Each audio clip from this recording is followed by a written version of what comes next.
افطار میں صرف 30 منٹ باقی تھے اور زین کے گھر کے صحن میں مہمانوں کی تعداد بڑھتی ہی جا رہی تھی۔ زین نے ایک نظر لسٹ پر ڈالی، پھر صحن کی طرف دیکھا۔ لسٹ میں صرف 10 فیملیز تھیں، لیکن آتے آتے مہمان تقریباً دگنے ہو چکے تھے۔ صبح سے سب تیاری میں لگے ہوئے تھے۔ امی نے بڑی محنت سے سموسے، رول، فروٹ چاٹ اور دہی بڑے تیار کیے تھے۔ ہر مہمان کے لیے 2 سموسے رکھنے کا خاص انتظام تھا۔ شیری نے پلیٹیں گن گن کر ترتیب دی تھیں اور سارا نے سجاوٹ مکمل کی تھی۔ سب کچھ حساب سے تھا اور بالکل ٹھیک تھا، لیکن اب حساب بدل چکا تھا۔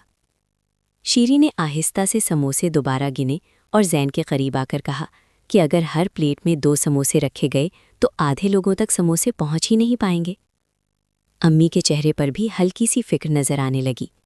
اتنے مہمانوں کو بلانے کے بعد اگر کسی کو کمی محسوس ہو جائے تو دل کو برا لگتا ہے۔ کچھ لمحوں کے لیے ماحول میں خاموشی چھا گئی۔ زین نے گہری سانس لی اور فوراً فیصلہ کیا کہ پہلے مرحلے میں سب کو برابر حصہ ملنا ضروری ہے۔ اس نے تجویز دی کہ ابھی کے لیے ہر پلیٹ میں 2 کی بجائے 1 سموسہ رکھا جائے تاکہ کسی کو بھی خالی ہاتھ نہ رہنا پڑے۔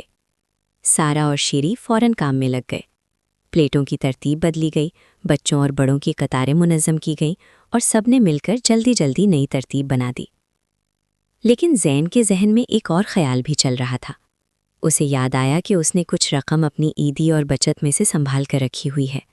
وہ خاموشی سے گھر کے اندر گیا، پھر کسی کو بتائے بغیر باہر نکل گیا۔ کسی نے خاص توجہ نہیں دی کیونکہ سب تیاری میں مصروف تھے۔ وقت تیزی سے گزر رہا تھا۔ افطار میں صرف 15 منٹ باقی تھے۔ سارا نے اچانک ارد گرد دیکھا اور محسوس کیا کہ ذہن کہیں نظر نہیں آ رہا۔ شیری نے بھی تلاش کیا لیکن وہ موجود نہیں تھا۔ امی کو بھی تھوڑی سی تشویش ہوئی، مگر مہمان آ چکے تھے اور انتظام سنبھالنا ضروری تھا۔ دروازے کے باہر سے قدموں کی تیز آواز آئی۔ سب نے مڑ کر دیکھا۔ زین 2 بڑے شاپنگ بیگ اٹھائے اندر داخل ہو رہا تھا۔ اس کے چہرے پر تھکن بھی تھی اور خوشی بھی۔ بیگ کھولے گئے تو اندر سے تازہ گرم پکوڑوں کی خوشبو پھیل گئی۔ سب حیران رہ گئے۔ زین نے مسکراتے ہوئے بتایا کہ اس نے اپنی بچت سے بازار سے پکوڑے خریدے ہیں تاکہ ہر پلیٹ میں جو 1 سموسہ رکھا گیا ہے اس کے ساتھ مناسب مقدار میں اضافی چیز شامل کی جا سکے اور کسی کو یہ محسوس نہ ہو کہ انتظام کم ہے۔ امی کی آنکھوں میں نمی آ گئی لیکن وہ مسکرا رہی تھیں۔ شیری اور سارا فوراً حرکت میں آ گئے۔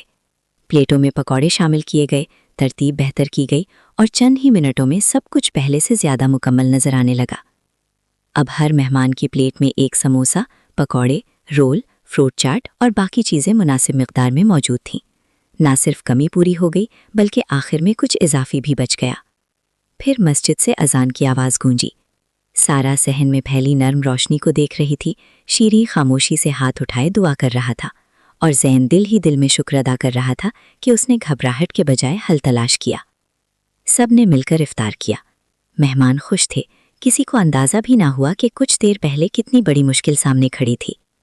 افطار کے بعد ابو نے زین کے کندھے پر ہاتھ رکھا اور کہا کہ اصل میزبان وہ ہوتا ہے جو مشکل وقت میں ذمہ داری اٹھائے۔ امی نے پیار سے کہا کہ پیسے بچانا اچھی بات ہے، لیکن صحیح وقت پر صحیح جگہ خرچ کرنا اس سے بھی بڑی سمجھداری ہے۔ اس دن سب نے ایک بات سیکھی۔ رمضان ہمیں سکھاتا ہے کہ اگر مہمان زیادہ ہو جائیں تو دل بھی بڑا کر لینا چاہیے۔ مسئلہ آئے تو شکایت نہیں، حل سوچنا چاہیے، اور جب نیت صاف ہو تو برکت خود راستہ بنا لیتی ہے۔ رات کے آخر میں جب مہمان رخصت ہو رہے تھے، محلے کے ایک بزرگ نے بچوں کو بلایا اور آہستہ سے کہا کہ کل ایک اور خاص کام کرنا ہے۔ کچھ گھروں میں ایسے لوگ بھی رہتے ہیں جو اکیلے افطار کرتے ہیں۔